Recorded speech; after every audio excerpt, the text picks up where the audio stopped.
My name's Graham Wyman, and I'm the program coordinator with the Vancouver Adapted Music Society.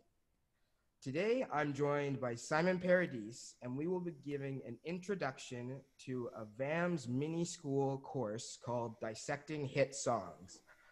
Now, before we get started, Simon, just want to say thank you very much for being here today. My pleasure, Graham. And Simon and I both agreed before we get started on dissecting three songs. And just to take an aside, this is part one of a two-part series that we will be doing. But Simon and I both agreed that we had to say something before we delve into this. Yeah, that the notion of us dissecting hit songs are really what we're doing is we're deconstructing the songs themselves in the era that they were kind of perceived as hits, so that we're looking at, what made them a hit at the time, what was indicative of the era in terms of production. In no way do we assume to know what the architecture of a hit song is. If Graham and I knew that secret thing, we would both be driving very fancy cars right now. And our bank accounts do not reflect that innate knowledge at this point in time. No, that's the truth. Alrighty, so let's delve in. So the first song that we are going to take a look at is The Wait, which was recorded in 1968. And now, just to let you know, in the comment section, we will have a link to each track. So we'll give you a second here to pause the video, take a listen to the song, and then come back. Have fun. All right. So do you want to take her away, Simon? Yeah, sure. I mean, for me, I spent a lot of time growing up listening to the band, and I think one thing that always struck me about this song was the commitment to storytelling and how it was done within a roots Americana framework. Immediately, when the guitar starts and the band comes in, you kind of feel like you're listening to something that's based on roots folk and blues and country styles. And even so far as to say that the drums kind of echo a bit of a Civil War march in a way, but it's you kind of feel like it's a spiritual right out of the get-go, an old school spiritual. Yeah, no, exactly. It has that feel of a gospel, as we were talking about when we were kind of organizing this. It's the gospel according to the band. Yeah, exactly. Depending on who was singing at the time, you get the gospel according to Levon and the gospel according to Rick Danko. Exactly. Yeah. Yeah. Yeah. And so, okay, why don't we start off with that? We're touching on the vocal content in the sense of the two different singers. Yeah. So I believe, again, when we were talking for our notes, wasn't it Bruce Springsteen that said that the band had, not only one hit singer, but they actually had three? Yeah, that's it. That they were anomalous in the sense that it was a rare unicorn to have a band that had three vocalists that could have been the leader each of their own band. Mhm. And it gave them an embarrassment of riches. Funnily enough, in this song, they only end up riding two of those horses. The third vocalist, Richard Manuel, just plays and sings on the terraced harmonies in the chorus, Mhm. but doesn't get a verse to himself. And I was always struck at the vocal difference, when it shifts from Levon's tone to Rick Danko's tone for that crazy Chester followed me kind of overexpressive read of that verse. Yeah. There's something really lovely and endearing about the vocal change, there's an urgency to Rick's voice, which I think lends to the idea of it being a modern gospel tune. Mhm. And speaking of, like you had said, the idea of take a load off Fanny, which means to, um, relieve someone of their burden by doing them a favor, Mhm. which is kind of soulful. It's kind of Christian soulful language in a sense. You're extending a service to someone else. Yeah. No, Yeah. and you're being there for someone, or trying to help them really, in whatever way you can. Yeah, exactly. And You're being a Christian. Yeah, there you go. And then even just touching back on the Danko section as well, I've always found with any of their songs, whether it's Stage Fright or anything else, that when Danko really comes in and he's the focus on singing, you really get this personal kind of, to a certain degree, fragile kind of voice. that's an excellent way to put it, Graham. There's a fragility to the way that Rick sang, and I think that was really what made his tone so endearing on things like "It Makes No Difference," Yeah. and like you say, "Stage Fright," which is all about sort of the anxiety about performing, and he kind of embodies it in his read of the lyric. Like, he's not only singing about having an anxiety about performing, but he's living through the anxiety of performing that song. When you watch him do it in the last waltz, you're like, Yeah. that guy's actually feeling out of his skin right now. Yeah, You know, exactly. it's a beautiful thing. Yeah, no, exactly. And exactly juxtaposed to Levon's very centering vocals, I would say, throughout the beginning. Yeah, there's something timeless about the way when Levon sings, you really feel like you're getting an entire musicological class in the history of country and blues vocals. Mm-hmm. You know, like he himself is a singularity in rock and roll. Yeah. You know, when they talk about rock and roll being a mix of jazz and blues and country, I would say that you could look at Levon as like the center of that Venn diagram. Mm-hmm. And the way he sings reminds me of certain jazz singers, certain blues singers, and certain country singers all rolled into one, and it's incredibly commanding. Yeah, no, for sure, definitely. And then, and this is the interesting thing too. Would you say we came up with this point about the internal struggle? So do you think that's kind of climaxed when Rick's singing at that instance? Maybe, because there does seem to be a kind of a heightened plaintive sound to the way he's singing, you know? Maybe. Although you could argue that the two of them singing the last verse together actually gives you kind of the peak of the two narrators talking about, you know, I'm forgetting the lyric right now, but you know, do you remember what the lyrics of the last verse are? If you give me a sec, I can look it up. I've sung the song a million times, but because I didn't start singing the first verse, I don't know what the last verse is, disembodied from the song. Just one sec. The wait lyrics.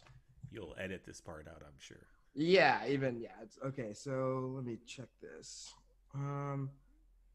Catch a Cannonball. Right, Catch a Cannonball. So when they both come in with Catch a Cannonball and Take It On Down the Line, you're getting the sense of like an evolution of a sense of self at that point, like moving forward from wherever they're at, you know, within their internal struggle at that point. My bag is sinking low and I do believe it's time. So that is like that weary traveler sort of line. And then they're talking about getting back to Miss Fanny, who up until this point has just been kind of alluded to in the chorus as being someone that we're trying to actually help with their burden, you know? Yeah, throughout it. And so it's almost like sorry, I don't mean to speak over you though. But it's almost like it revises your impression of who Fanny is within the narrative of the song by her being referenced in that verse. Now all of a sudden, all of her references beforehand are recontextualized as to someone who's intimate with the narrator, not just like sort of an allegory about doing someone sort of a charitable service. Right. No, exactly. And that, I guess we should maybe take a step back too, to a certain degree. I would maybe reiterate your point about that internal struggle, maybe from the beginning, and then kind of going through that. Yeah, well, I think that, you know, I pulled into Nazareth. I was feeling about half past dead. I think there's a whole bunch of universal things that I rely on ecumenical language throughout the song, so that you get, you know, Nazareth, the devil, Moses, and Judgment Day all kind of rolled into the libretto of the song, which is kind of which puts it in kind of an undeniable context of referencing the spirit and the soul, you know. And so it's a song kind of about redemption. Yeah, no, exactly. No, and that's what we kind of came to that conclusion, where are the narrators, say Rick and Levon, by the end of it, are they satisfied where they end up at the end? Because there is that kind of, as you were saying before. Yeah, and you brought this up when we were studying it, is that, you know, it hangs on that 4 chord, and as the listener, you're left wondering, okay, does this journey continue now? Am I taking the journey on as the listener, or is this open-ended in terms of the tone of the narrator? Like, it all of a sudden involves the person who's borne witness to the entire song at that time. No, exactly. And then I loved what you brought up again, specifically the point about the 4 chord, but it leaves it. I would say myself personally, it leaves the listener in a more hopeful place than as the whole tune kind of progress or it starts from the starting to where you get at the end. It's get more hopeful. And interestingly enough, it's one half of what's known as a plagal cadence. I don't know if you remember this term from when you studied at Berkeley, but when you end a song going from 4 to 1, it's known as the amen cadence because it was a big thing used in hymns at the time. So basically, you're not getting the 1, but you're getting this extended 4 that implies the amen cadence. And, I think that when I think more and more about the lyrics, it's like juxtaposing earthly burdens and struggles with the wish for spiritual redemption. Mm-hmm. And that the two are kind of interconnected, and you sort of need the earthly burdens to get to the point where you're yearning for the spiritual redemption. Yeah. No, exactly. And that's funny. I totally, until you brought up, you're bringing me back to my tonal harmony encounter. Sorry about that. No, that's right. No, those were hard classes for everybody, man. Oh man, it was so funny too because I'd taken harmony, like I'd gone all through my harmony up to harmony 4, and then they kind of want you to destruct everything, and then going into the tonal harmony, which has such rigid rules. But yeah, and then so I guess let's talk about the actual production of the track. Because right. When I really, after we had our notes and I went back and listened to it again this morning too, you really get that sense of a large space. Yeah, and I think that the place that they actually played it in was a very small basement place in the Big Pink in that house in Woodstock. And so what we're hearing is actually an artifice of reverb by the mixing engineer. Yeah, no, and it was funny because when we were talking, I in my own mind, just how big the room sounded, I thought that it would have been, no, it had to be like some barn or something like that with nothing in it. But no, having your input on that, it makes more sense to have seen everything was done artificially after the fact. Or they had like an old PA board that they were running everything through when they were mixing it in the basement. And so even Levon's kick drum has this like never-ending resounding dwell on it, Yeah, no, that's the other thing. The drums, out of anything, you really get a sense of like a space. And again, yes. a band with that many players in it, they really do a great job in the mix of spreading everything out. And really, like at the perfect moment before the chorus, really amping everything up, you get a much more sense of, I would almost say urgency to a certain degree, because it's kind of very settled in itself, and then it builds to the chorus with the take up a load off Fanny section. And with the amount of space that everybody leaves, the keyboards, the guitar, the bass, the drums, like there are such big holes in the arrangement that when they get to the terraced harmony as a device, it doesn't clutter things up. No, it almost seems like, oh, we should be here right now, Yeah, no, exactly. I totally agree with you on that. Now, I'd love to hear your input too, just how you said it was reminiscent of the Beatles, Let It Be. Yeah, well, I found when I was listening to it that the way Richard Manuel played the chords on the piano and the way the drums and bass were carrying the beat of it and kind of making that hymn-like reference, that it was similar to what they'd done at Abbey Road with Paul McCartney's tune Let It Be. Yeah. I mean, I don't know exactly. You've got the production ear. You would be able to speak to that. I think probably a lot of the compression and the EQ was a very different animal than what the band ended up with, because they weren't dealing with Abbey Road's preamps in the basement in Woodstock, No, that's for sure.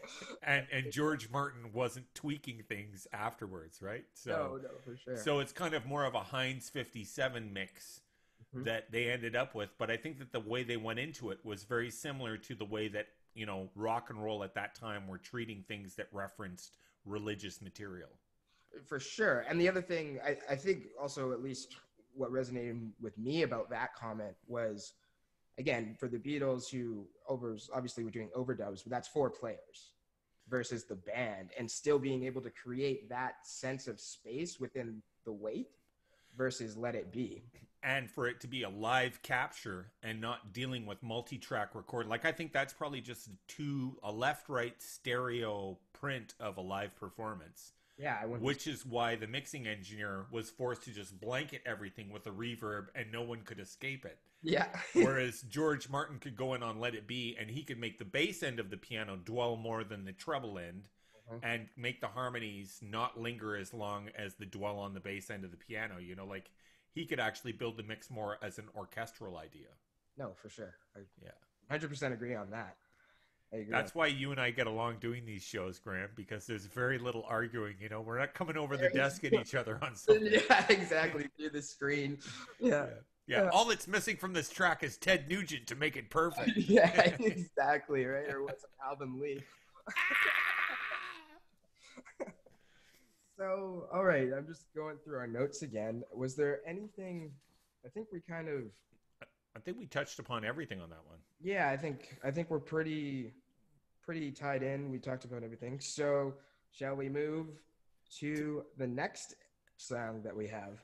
So even though The Wait was recorded in 68, we actually have analyzed it in the context of the 70s, because I think that it's more indicative of a style of production, that live off the floor, earthy, rootsy thing that became popular in the early 70s with, you know, jam bands, Delaney and Bonnie, people influenced by the blues at that point. And so now for us to logically proceed, we have to fly to the 80s in our time machine.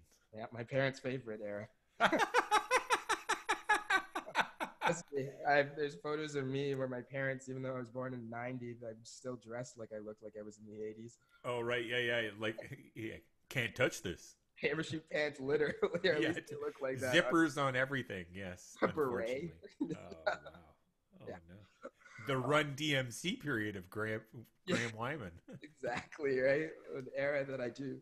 Yeah, I guess I hold close to my heart, but oh, God. I still give him... when you actually release this podcast, at that point, you're going to have to actually put up a picture of yourself from that era. Yeah, exactly. So that people, just a little moment of you in your like Michael Jackson outfit. Yeah, exactly.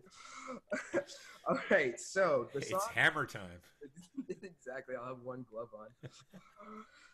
So the song that we decided to do next was by Tears for Fears. And it is Everybody Wants to Rule the World by Kurt Smith and Roland Orzabal. I think that's how you pronounce his last name. Well, where are they from? The UK, I think. Okay. Yeah. Interesting enough, hopefully I'm not jumping too far ahead, but this was the last song that they recorded for their second record. Okay. And the first one was The Hurting. And this is, I believe, World for Change. Right. And they were burnt out at this point. Okay. They really had no idea how to approach it. Their first record was really heavily synth-based. And on this record, they really wanted to move or do a combination of live instruments and synthesized instruments. Right. And this track actually ended up, so The Hurting Shout was on the first, or on this record, and that's what they thought was going to be the hit. Right. But it actually ended up, this tune was their first Billboard 100 track, and this is what actually got them into the States. Okay, wow. Really blew them up that way. So it's funny because that Shout tune is way more anthemic. You would think that would actually have been more of like the, you know, pump your fist at the stadium kind of song. Yeah, exactly, right? But no, and it's just, I guess, obviously serendipitous that this, you know, being so burnt out and really not expecting much of this, like they were going to put it on the last track on the record, ended up being the fourth. But yeah, this was the one that like basically brought them their fame. And sometimes throwaway filler turns out to be the thing that like catches lightning in a bottle. I mean, the same is true for Elvis Costello and Pump It Up. He basically wrote Pump It Up in the studio in 10 minutes as a way to fill the last moments on that recording session because they didn't have enough for a full LP release. Gotcha. And then they just played it live off the floor. And that, I guess, is a testament to the point is you never... Like, I mean, we're analyzing these songs, but you never know what actually may be your hit. Yeah, exactly. The expectation of what that might be. It's such a confluence of events to be able to, like, you know, there's no predicting a hit unless you have a huge PR machine that is willing to, like, indoctrinate the listening public with an ad campaign as to what they should be listening to. Everything else relies on kismet, fate, and hopefully a little bit of musicality. Yeah, except fingers crossed on that one, right? And that's not always the case. I know. We've had more Ted Nugent. Yeah. So the one, I hope he doesn't launch a lawsuit if he hears this podcast. yeah, if it ever gets down to 10, you know, you got two disabled guys up in Canada. I'll have a guy with a shotgun at my door. Yeah, would you use the shotgun or the crossbow? I think those were also production considerations when he was recording. Probably, exactly. What different acts? So the one phrase that I actually loved using yesterday was this song. This song basically bleeds the 80s. Oh man, it is. It's yeah. You could probably snap your fingers to the MIDI click on this song as it's playing. Oh, totally. It's like so triggered. You know, whether it's that pulsing synth right at the beginning. Yeah.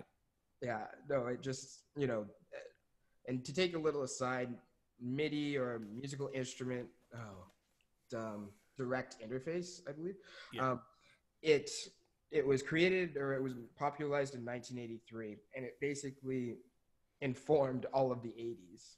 So essentially, it's not having acoustic instruments, which was what the Wait was like, but it was more synthesized. Well, it was all synthesized music.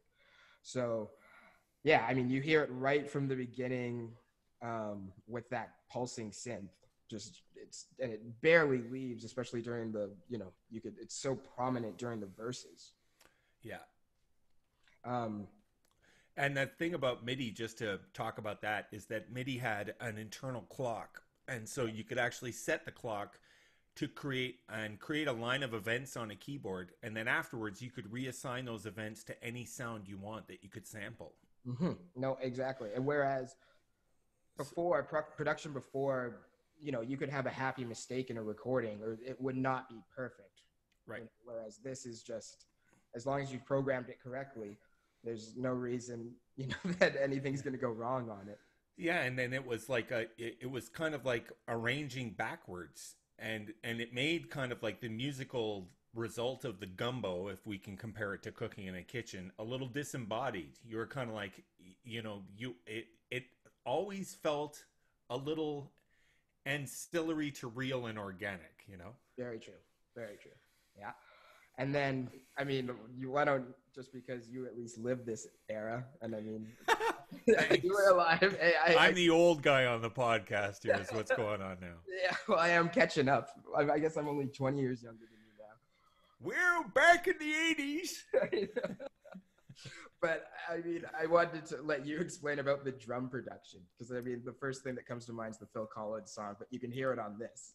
Oh, yeah, exactly. Anyone wants to know what the lifeblood of drums in the 80s was, just listen to the drum roll on In the Air Tonight by Phil Collins. Yeah. When it goes do do do do do do do do do do do. Yeah. It was everywhere in that era. Everyone had triggered drums. And funnily enough, after that, it got to the point where people stopped near-field miking drums in so many recordings even after the 80s that didn't have like the weird gates on them. Yeah. You had all those little clip mics on all the toms. People wanted, instead of getting the drums as one unified instrument from a foot away, everyone wanted the detail, the minutia, you know? It was like, which ended up not sounding so great in digital recordings because it was almost like too much info. Yeah, no, and I think, funny enough, we've gone back to a more simplistic recording on drums because of this era where you'll actually just set up two overheads, a snare, and a kick. Yeah. Instead of actually really getting that detailed, as you said, minutia. But again, what, and then again, just getting your perspective, why do you think the production went this way? Was it literally just because that was the sound of the era? Yeah, I would think it would have to do with, you know, an A&R coordinator, you know, who's involved in the development of the band. So an A&R coordinator was someone who would be part of a record company. And when a record company would sign a band, they'd be assigned an A&R coordinator. That person would be involved in making sure that the band creates their own distinct aesthetic when they're recording for the company so that the company can market according to that aesthetic. So you would have had an A&R coordinator that would have been, well, all the hit records that were released this week have this kind of synth on them and this kind of drum sound. And they would have used that formula, that kind of rinse and repeat formula to create a hit thing. Yeah. So it begat itself. All of the 80s were like one waterfall of the same aesthetic no matter which band you were listening to, like all those European invasion bands and stuff, you'd just be like, so is that the Thompson Twins, or is that the English Beat, or is that Duran Duran, or it was always you'd have to listen to the whole song to know for sure by the time you got to the end of it. No, for sure, for sure. And so, just kind of moving along here, I guess. Why don't you touch on your point about trying to appeal to the universal? Yeah, well, like once again, I think that the lyrics, when I listened to them, and I don't know, I didn't go through them with a fine tooth comb, but it seemed to me also this is an era of much music, which was TV music. Yeah, So every song that was a hit came with a video, and the videos were always made in such a way to actually retro inform the listener as to what the subject matter was. mm-hmm. So in this video, when it starts, you've got a kid playing in a driveway or something like that, or Yeah, kind of playing outside of a house. yeah, And I think that everybody wants to rule the world speaks to, when you're a child, you think of yourself as sort of the center of the universe, mm-hmm. and that you need to extend yourself to be able to manage and control everything in your environment. And then as you grow older, you actually impose that dynamic on the relationships that you have. And given the fact that the world was running on kind of like a Ronald Reagan, Margaret Thatcher kind of neoliberal kind of thing, conservative thing at the time, I think that whole everybody wants to rule the world is using a political statement as an allegory for how individuals approach relationships. So you get this like, really they're just saying, okay, so everyone wants to be the master of their own fate, despite what that will do to the situation. And anyway, Yeah. I could go on, but I think that's probably enough on that. All right, sounds good. So why don't we kind of take a look at the arrangement in a sense of like the or that lift into the bridge, maybe specifically. Oh yeah, no, that where he jumps out of his range Yeah. up probably a perfect fifth and starts a melody in that realm. And there are those big rock guitar punches that remind me of bands like Mr. and stuff. So it's like the tiger changes stripes at that point. Yeah. Because the song starts with that 9/8 guitar thing, which I was saying earlier is more reminiscent of like Motown or West African music that was popular in pop music in the 80s. Yeah. And then the synth stuff and the gated drums and everything we were talking about. Yeah. And then when you get to the bridge, it's kind of a different mode of production, which is also a reference to the 80s, but is not actually the same production that they began the song with. No, it almost to a certain degree explodes in that moment. Yeah, it's like the arrangement idea was to have multiple uses of things that worked in the 80s happening all within the same song. Mm-hmm.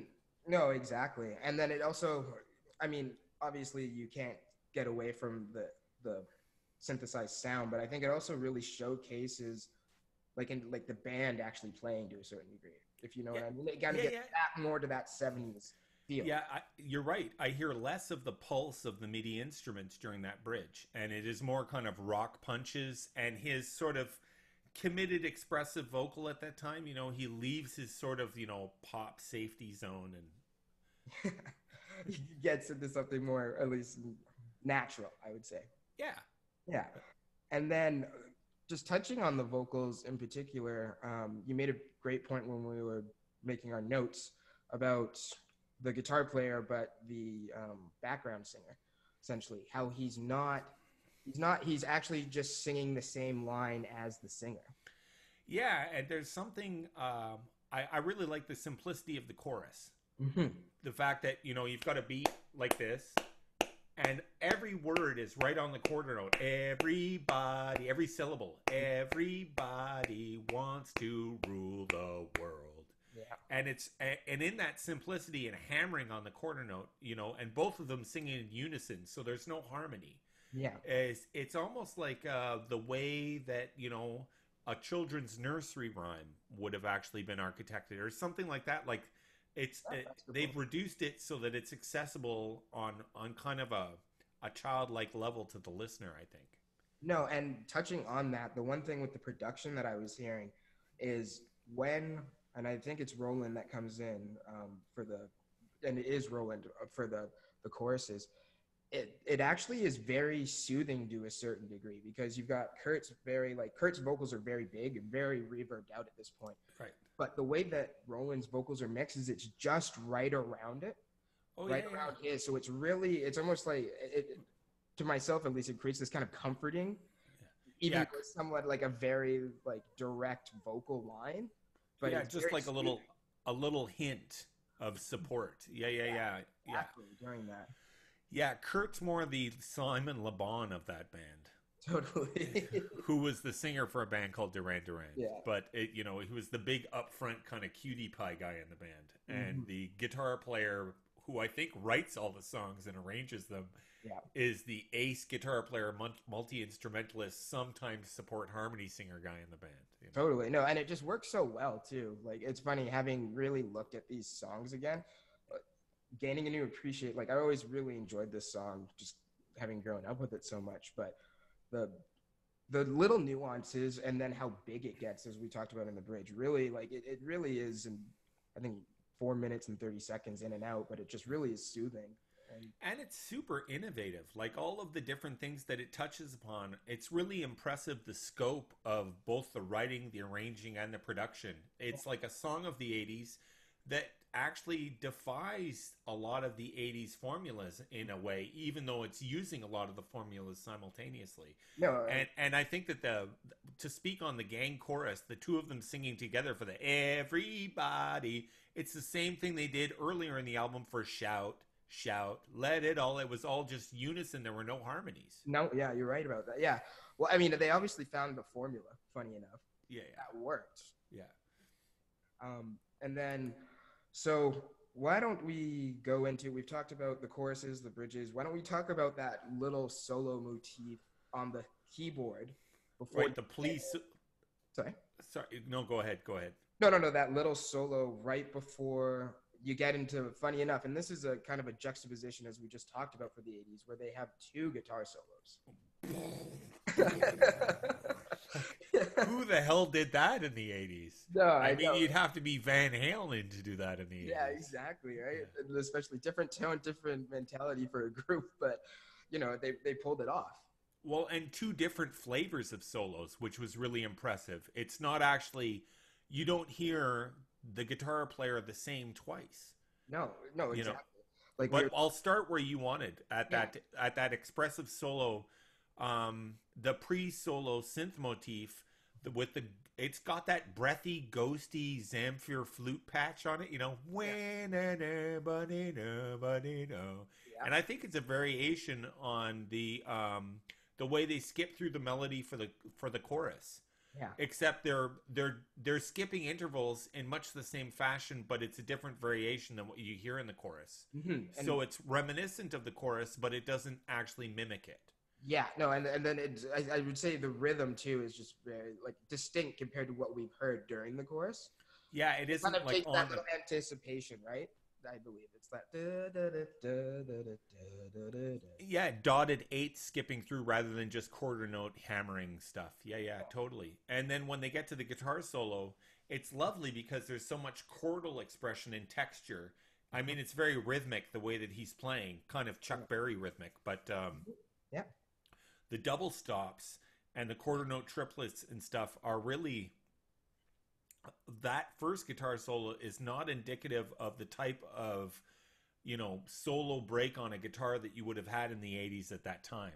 Yeah, no. Which would have been much more kind of demonstrative, guitar licky, rock blues reference that was put in a weird framework kind of thing, Yeah, no, I exactly agree because this one's much more tame than what we get at the end. Yeah. It really, again, I love that juxtaposition of such a different parallel to what was the norm at the time.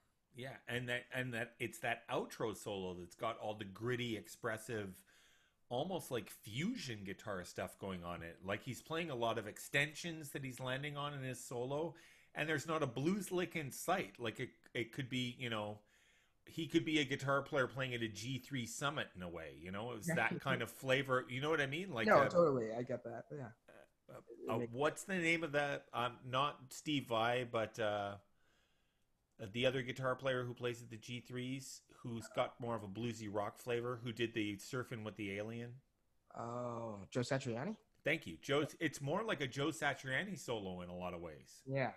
You know, No, all extensions and very melodic and very like heavy guitar sounds. You know. yeah, which, and again, ending with the kind of fade at the end there, it's funny, it ties back to what that part, it's almost like going back to that childlike mentality. Yeah. It could you could extend that idea that they're trying to make another reference to that. I just like the way it. I like the way that it gets to that point of kind of angsty sound in the solo, and then decides to take you out on the angst. Mm-hmm. You know, it's there's an urgency in that last solo that's really compelling, and the fact that they fade out on that urgency, it's once again, it's not like the '80s at all at that point. No, it pushes the envelope at that time. Yeah. And then just to tie back in, one point I did want to make as well, going from that first guitar solo into the crescendo from that pre-chorus hook. Oh yeah. That for me is like incredibly powerful, and how they really just like, it goes from that, if you look at the solo sections, it's like the synth solo, the first guitar solo blows up into the pre-chorus. Yeah, exactly. And the rhythmic that say that you'll never leave me, like all of those variations of what has been really kind of like quarter note statements up to that point. Yeah, and again, you almost get that more sense of urgency. Yeah, exactly. It's exciting. They're building tension, mm-hmm. and then they're getting ready to release it, and you get the tension released, kind of in this weird Joe Satriani like outro solo, which is not really where you would find release from tension, but it's funny, Well, speaking of release, I think we've kind of covered most of this song. Yeah. Building tension. Why don't we move into our 90s song? Da da da da. Yeah. The 90s. Yes. Heart-Shaped Box by Nirvana. And one thing we did forget on the last one, we'll just let you we'll take a minute for you to pause the video just to listen to it. So yeah. Oh yeah, we forgot to ask them to do that for Everybody Wants to Rule the World. I'm sure they'll get it. Yeah. Okay. At some point, or they'll just have to listen to our amazing comments and pause it after the fact. Wow. Well, we got to find sponsors. I know, right? Exactly. So, 90s. Wow. So angsty. It was like, it really was the artistic rebound of the return to evangelism in the United States and a lot of music. And then you got the blow up in Seattle of grunge, which was spurned on by people like, the Melvins, the Pixies, who weren't from Seattle, but I think informed the grunge era by what they did. And it was kind of like borrowing from the punk aesthetic, but upgrading the sound to more like the rock of the late 70s and early 80s. And it all kind of came together in the 90s. And some of it was very polished.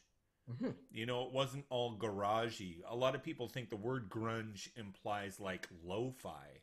Yeah. And it wasn't. In the case of Nirvana, because of their hit, they were lucky enough to get some really excellent production in terms of trying to suss out that grungy sound that they had. Well, I mean, so just to take a step back, the song we are going to do is Heart-Shaped Box, which isn't off Nevermind. It's on their last record called In Utero. Right. You look at how pristine Nevermind was compared to In Utero, and I'll tie into that later during our talk, but you had the production behind Nevermind was so polished for an angsty, grungy band, whether it's just, you look strictly at the vocals, whether at the production on Kurt's guitar, and how much more chorus and things like that they used and effects on his instrument in Nevermind versus how raw this record is, yeah, and particularly this song. Yeah, I think there were still more kind of the ghosts of 80s production that were lingering at the time of Nevermind. Yeah.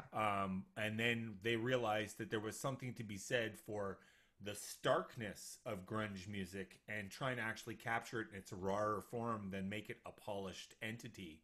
was having an impact, with bands like Soundgarden and other bands of the ilk, Yeah, and then I think when we were talking about this the other day, you look at how polished and pristine.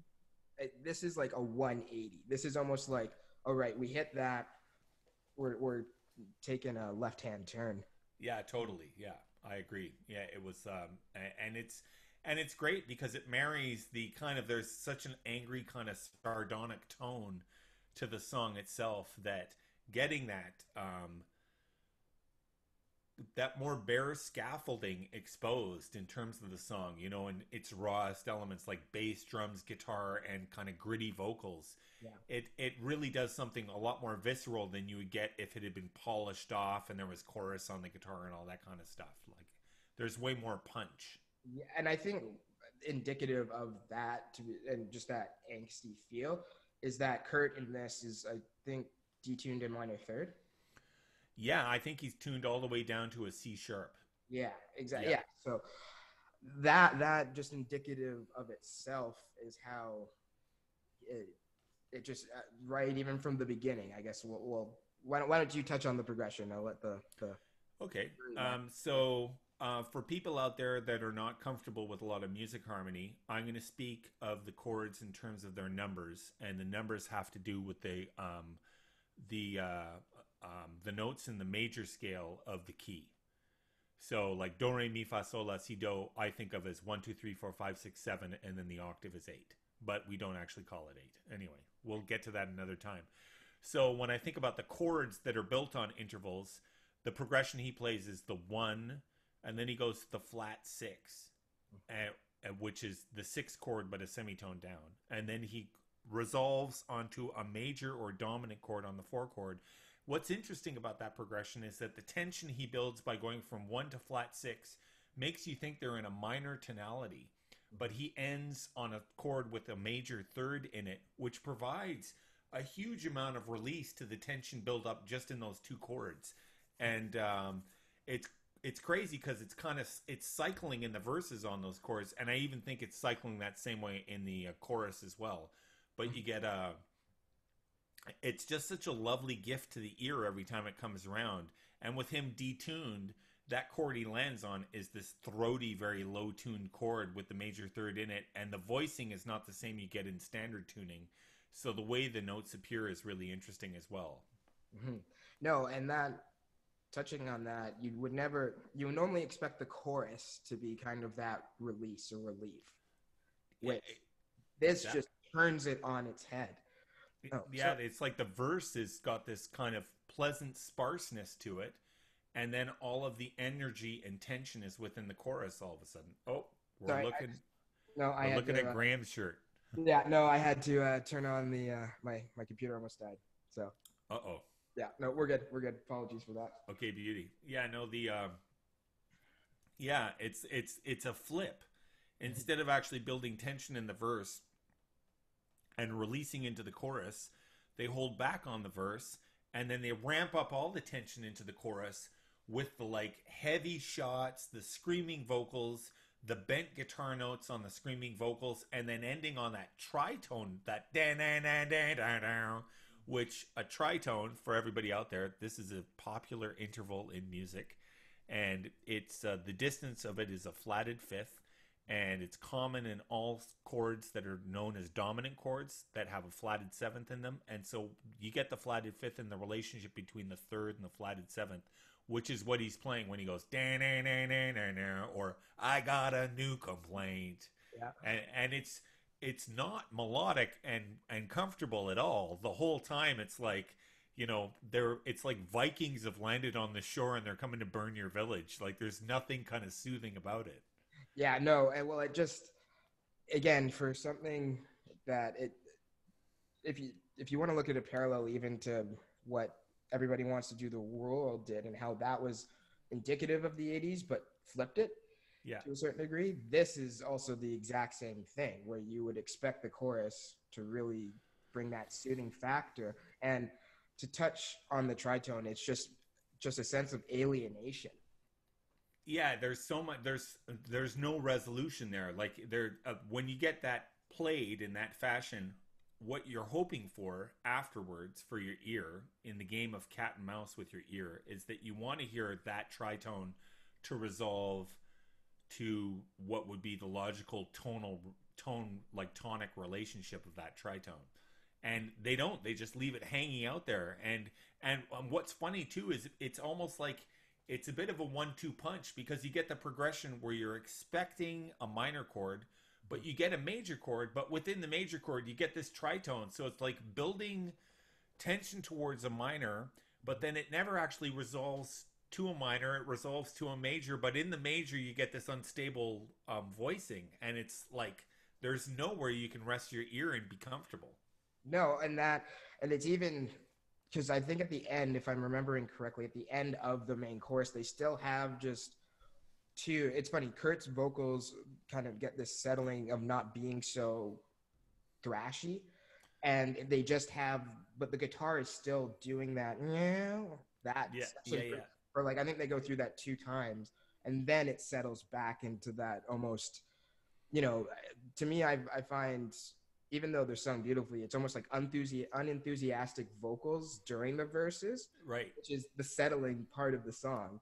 Yeah, the blasé part of the song is actually where you get a reprieve. Yeah, And then the angry, sardonic part of the song is where it's like you can't find any purchase. exactly, right? Yeah, No, yeah. and that, and it just goes back to what a great hook though that is. Oh man, it's so good. It just really, like, it cuts through you I mean, maybe we are, but I don't think you can misconstrue what he's trying to go for on that in the chorus. And even if what he's doing is actually has some kind of didactic tone to it, like once again, if you watch the video, it actually retro informs what his intentions are with the lyric. The "Hey, wait, I got a new complaint. Forever indebted to your priceless advice," or that maybe that's not the exact lyric, but it's close. Yeah. Anyway, to your priceless advice, which is really sarcastic in its tone and delivery. But what's interesting is that Kurt manages to do it in the same way John Lennon would have done it with a rock and roll song like Twist and Shout. It's like he's employing the same intent while at the same time taking a dump on religion that was, something that the grunge era and the nouveau punk people were pushing back against in the States musically at that time. Yeah, I mean, just take a look at the video, you want to get a sense of that, right? Even from the very get-go. That would have been around the same time that Frank Zappa was in those Senate trials because of Tipper Gore wanting to actually create this culture of censoring the lyric sheets by having them printed on the outside of album covers and redacted all of the dirty words so that wholesome American families could know what kind of garbage their kids were getting into. Yeah. Oh, God. I didn't even make that connection, but that would have been that. To which Frank said, "I'm not going to pay for that." Yeah, exactly. Right? Are those my taxpayer dollars that are censoring the music? Yeah, I'm not going to pay for that. Oh, that's crazy. So I want to touch on your comment too about how the guitar grounds you more than the vocals in the chorus. Yeah, in a way.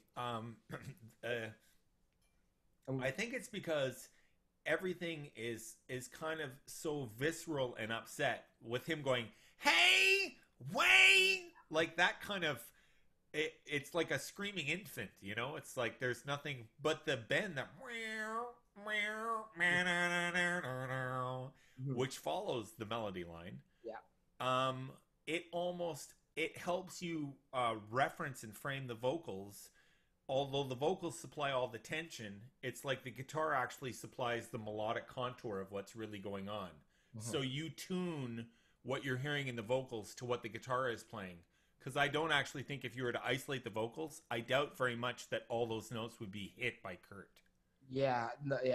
No, that'd be interesting. Well, and just going back on the production, or maybe just a little aside about Kurt and just his mentality. I've read biographies on it and obviously online stuff, but he was very insecure about his singing. Like John. Yeah, and that's the parallels.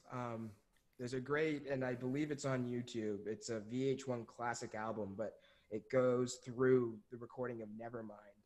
Wow. And the engineer for that, I'm not Steve Albini, who recorded this record, is much more. He's much more private. He does do interviews, but Butch in this basically would. Kurt was so insecure at the singing where he would sing in the control room, lying on the ground. Yeah. In the same way that John Lennon sang in Abbey Road often by lying on his back. Mm-hmm. Yeah. For certain tunes that he couldn't stand the sound of his own voice for. Yeah, and so this ties in. I guess one other aside, one of the main differences too between this record and Nevermind was Nevermind was recorded digitally, whereas Steve Albini he is a strict analog or get out. Right, and I would say that that's what makes it creamier on the ears and more raw. That they're actually hitting tape to get that warm sound rather than using Pro Tools like they would have at Sub Pop. Yeah, no, and that I mean, again, you can clearly hear the differences. And tying into that, just to give our listeners a little bit of a backstory, this record, they originally finished a copy of this record, but the label wouldn't actually release it because it was such a different sound to what they had gone for Nevermind. And the executives had actually, you know, the expectation was a follow-up to Nevermind, where the band wanted to go back to their roots with the Bleach album, which was their first record. Right. And they had to basically go back in and redo everything, which that also played into Kurt's psyche, I'm sure, at the time, or at least that's what I read in this one biography. By the, it was written by the photographer that followed the band all through the 90s. But, you know, and to a certain degree, I feel that this song, whether it was intended to or not, is kind of a, you know, it's kind of dealing with that to a certain degree as well.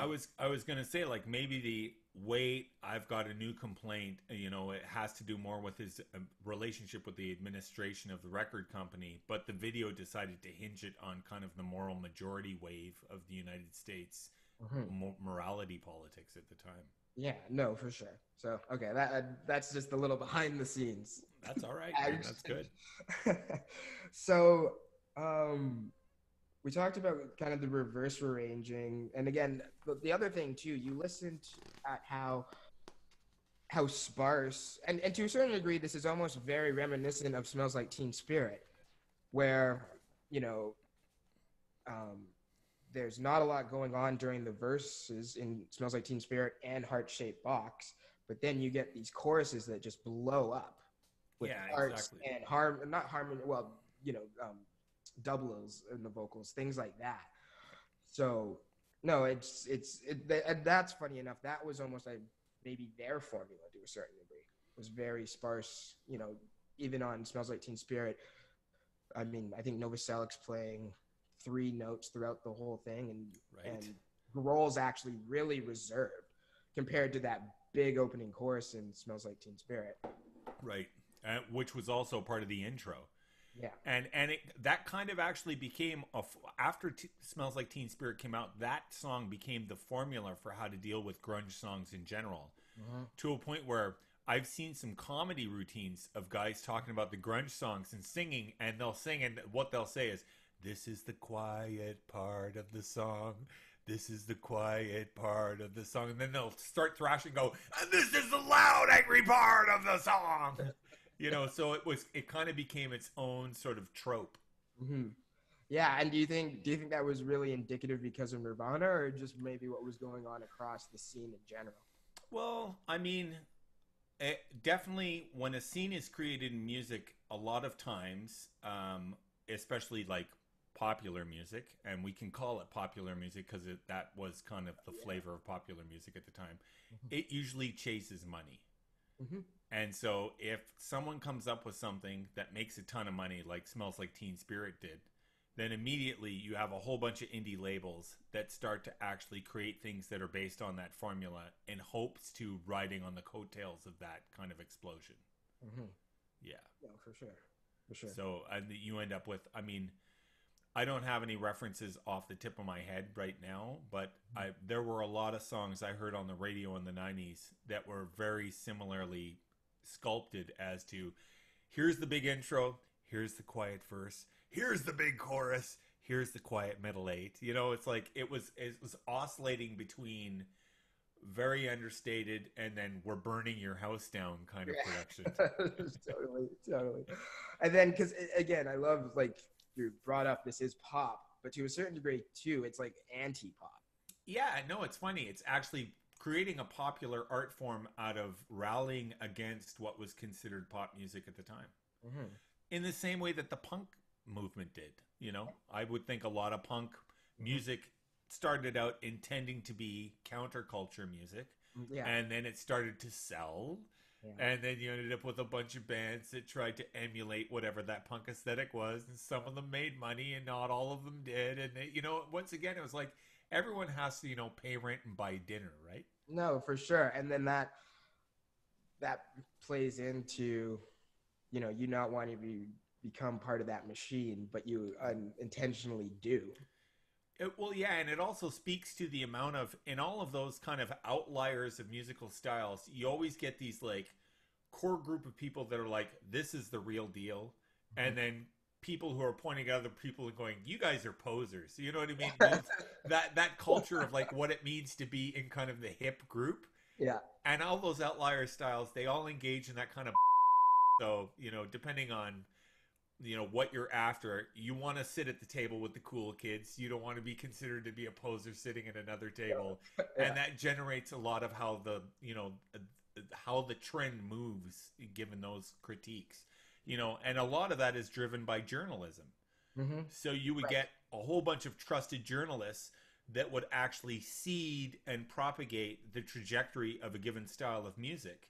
Mm-hmm. Just based on their own inclinations, because they were said to be the people that read the tea leaves about that original singularity that happened, right? Yeah. You know, all the people that were like, this Nirvana album is going to change the way we rock and roll, right? All those guys became like, you know, the Merlins of the music, music writing, music publication stuff.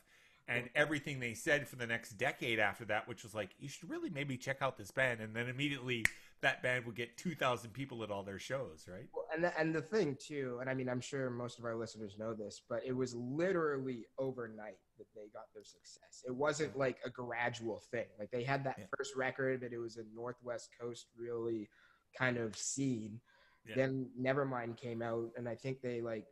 within like 2 weeks, they were on Saturday Night Live headlining. Like it was. And I think, funnily enough, I actually think that when that record took off, they were touring in Europe in some like B-level, like crappy tour in a rented van with like no roadies and no sound guy, and just showing up at bars and playing raw off the stage. Yeah. And it's when they got back from that tour in Seattle that they realized that they were actually known as like a hit. Yeah. No, and that was the whole, it's just funny how it can just change like that. You know what I mean? And your expectation of what your band is going to be doing. Well, and I think that was probably the big internal struggle for Kurt, was that what he wanted essentially was a counterculture band that then became the new pop flavor. Yeah. And I think that kind of destroyed him internally in a lot of ways, because he wanted to be the hip outcast.